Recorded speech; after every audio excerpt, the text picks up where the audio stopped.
Hey guys, welcome back. In this video, I'm going to show you how to edit blog posts on Wix. So let's get started. So right now, I'm on the blog that I have, and here I'm on the website or dashboard. So from in there, you can see this on your left side of the screen. Just choose blog right here and choose post.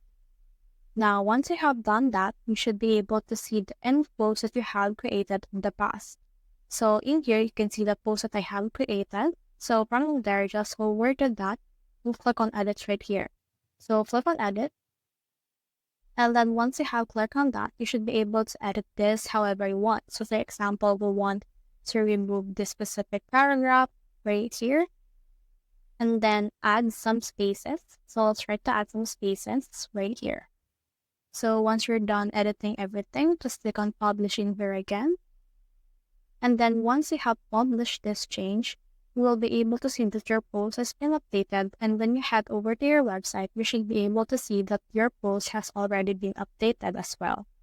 So that's the process. I hope this video helped you to edit blog posts.